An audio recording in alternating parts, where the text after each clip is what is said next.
Bonjour, je suis Ntumba Mutombo, de nationalité congolaise, et je suis aussi chargée des projets qu'une ONG du Congo exécute à partir des aides qu'elle reçoit.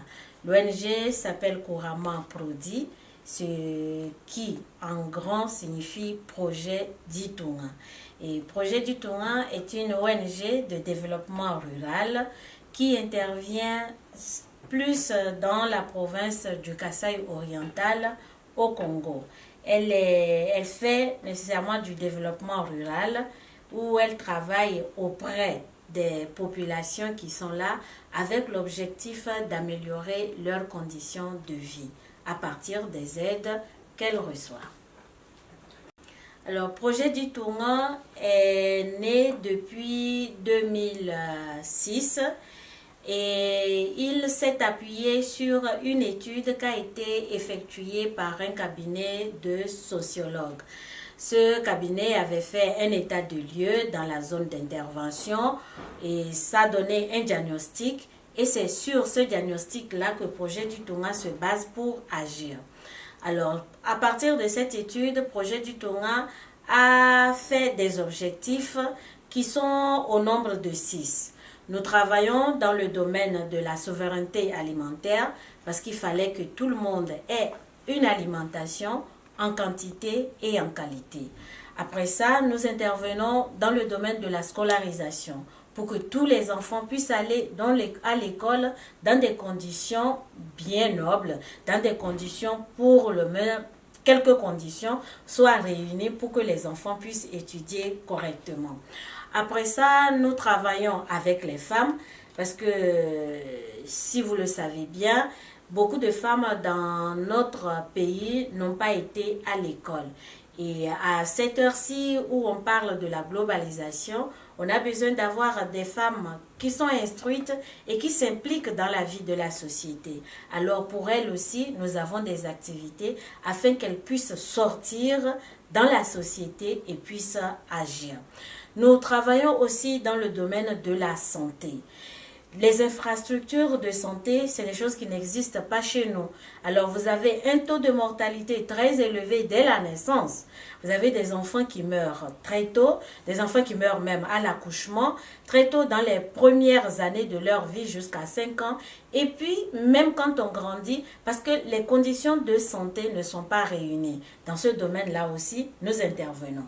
Et puis, nous travaillons aussi pour la réinsertion des enfants de la rue, des prisonniers, pour améliorer leurs conditions de vie. Voici un peu les domaines dans lesquels nous intervenons.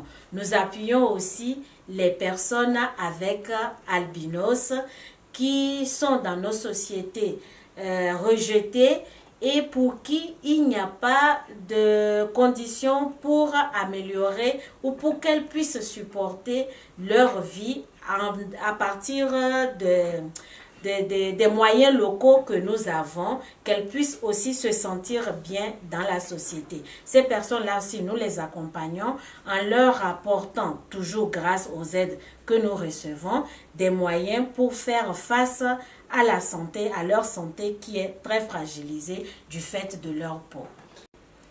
La situation politique dans notre pays, elle est ce que tout le monde sait actuellement. Nous passons par une grande crise. C'est triste, je dois le dire. Mon pays, c'est un pays sans droit. C'est un pays où règne le plus fort. C'est un pays où règne celui qui a des armes. C'est un pays où l'homme n'a pas sa place, où l'homme n'est pas au centre des intérêts que se fixent les gouverneurs. Actuellement, nous sommes en train de préparer les élections politiques, mais des élections sur un fond très tendu.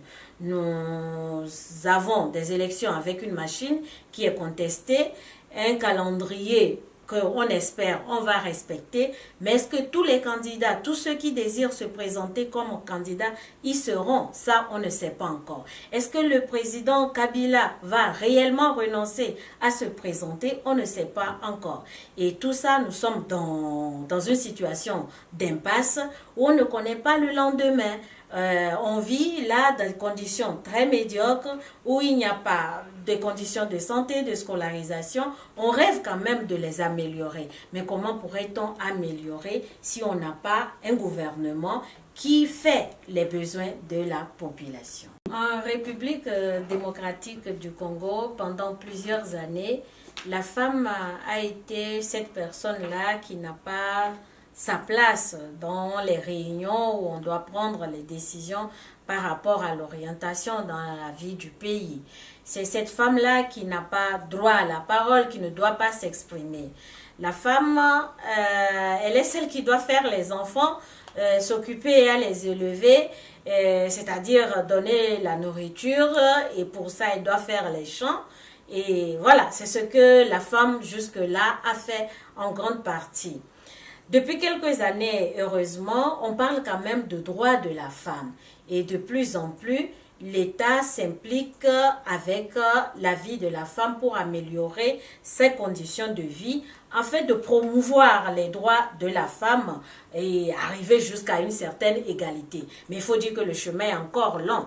On en parle et dans la mise en pratique, je crois qu'il reste encore parce que avec la femme, le chemin doit partir d'abord de la formation, arriver à la former, qu'elle connaisse ses droits, qu'elle comprenne exactement qu'est-ce qu'on attend d'elle, qu'elle peut intervenir dans tous les domaines de la vie comme intervient tout un homme. Et à partir de là, la femme peut s'ouvrir au monde et avoir des actions qui ont un impact social plus palpable. Nous, par exemple, au niveau de projet du Tonga, nous accompagnons déjà plus de 3000 femmes. D'accord? Et ces 3000 femmes-là sont réparties dans 11 centres qui, bien sûr, tout ce travail-là s'est fait grâce aux aides que nous avons reçues. Les femmes avec qui nous travaillons, nous faisons pour elles des formations de base. Cela revient par exemple en la sensibilisation sur les droits de la femme. Et on fait nécessairement l'alphabétisation parce que toutes ces femmes-là, ou la majorité au moins, ce sont des femmes qui n'ont pas étudié à leur époque. Nous faisons avec elles la formation en santé, la formation avec des petits calculs, et puisque elles sont dans l'agriculture depuis des années, c'est un domaine où nous travaillons avec elles pour améliorer les résultats de leur activité. Ce serait par exemple étudier les techniques agricoles améliorées pour qu'en travaillant, peut-être avec moins de force, ces femmes-là puissent avoir de bons résultats. Et surtout, à savoir faire la gestion de ces récoltes-là que les femmes trouvent pour couvrir tous les besoins de leur foyer. La seconde étape, quand on a fini les formations basiques, c'est les amener à faire des activités qui sont génératrices de revenus. C'est faire un pas un peu plus en avant, comme par exemple avec ces femmes-là qui produisaient seulement le maïs, le manioc pour la consommation. Avec elles, nous faisons déjà de la transformation. Et la transformation, c'est pour arriver à diversifier l'aliment. Et aussi, on peut vendre ces produits-là qui sont dérivés de leurs produits agricoles et elles peuvent les vendre, elles peuvent les mettre sur le marché. Ça, c'est déjà des choses faites sur terrain avec un certain groupe de femmes. Elles arrivent, par exemple, à faire, à partir des machines que nous avons eues, à faire le séchage des produits agricoles qu'elles arrivent à exporter. Et là, on les vend un peu plus mieux.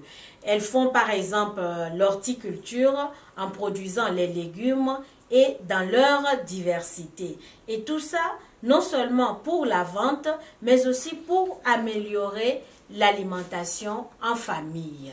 Au niveau du projet du Tonga, nous voulons continuer à travailler suivant les objectifs que nous nous sommes fixés. Et jusque-là, nous avons accompagné une certaine population, mais il y a beaucoup de personnes qui attendent encore. Nous voulons construire plus d'écoles dans la province du Kasaï oriental. Nous avons, par exemple, nous avons près de 50 écoles construites, mais en réalité, pour la province, il nous faut au moins 200 écoles et nous voulons y arriver. Les femmes que nous accompagnons jusque-là sont 3000, mais en réalité, il y a des demandes pour 11 000 femmes. Nous devons pouvoir arriver à accompagner toutes ces femmes-là. Voici un peu nos plans. Continuer dans le même sens, mais avec plus de population. Et cela, nous ne saurons le faire sans les aides que nous avons reçues. Alors, pour finir, je tiens à dire merci à toutes les personnes qui donnent de leur temps et de leurs moyens pour que nous travaillions dans notre zone. Et un grand merci à la coopération basque. Elle est publique, elle est aussi privée. Ce sont des aides que nous recevons. Nous vous disons merci beaucoup. Toi, Sakatila Wabuni, est-ce que Ricasco?